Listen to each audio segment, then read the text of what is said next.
اعوذ باللہ من الشیطان الرجیم بسم اللہ الرحمن الرحیم السلام علیکم ورحمۃ اللہ وبرکاتہ۔ میں امید کرتا ہوں کہ النور میڈیا کے ناظرین بالکل خیر و عافیت سے ہوں گے۔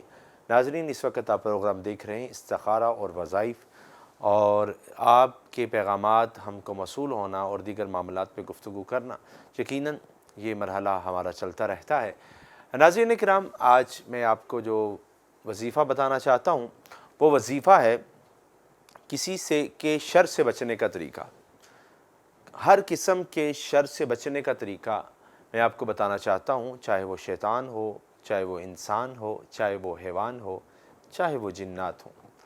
ناظرین کرام، سورہ فلق، قل اعوذ برب الفلق من شر ما خلق ومن شر غاسق اذا وقب ومن شر النفاثات فی العقد ومن شر حاسد اذا حسد۔ ناظرین کرام، شر سے بچنے کے لحاظ سے اگر آپ چاہتے ہیں کہ آپ ہر قسم کے شر سے محفوظ رہیں تو سب سے پہلے آپ نے کرنا کیا ہے؟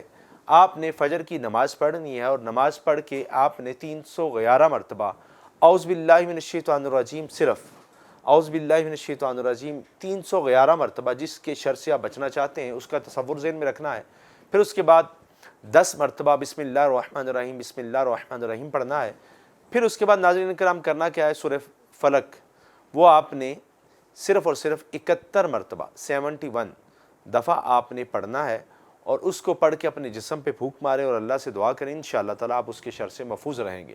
ناظرین کرام، اس کے ساتھ ساتھ میں ایک بات اور بھی کرنا چاہتا ہوں کہ اگر آپ کے کوئی ایسا بندہ، بادشاہ یا حاکم، یا جہاں پہ آپ نوکری کرتے ہیں وہاں پہ آپ کے ساتھ سختی کے ساتھ رویہ اپنایا جا رہا ہے تو آپ سورہ فلق کی تلاوت کیا کریں، انشاءاللہ تعالی ہر قسم کے معاملات سے آپ محفوظ رہیں گے اور اللہ رب العزت آپ کی حفاظت فرمائے گا۔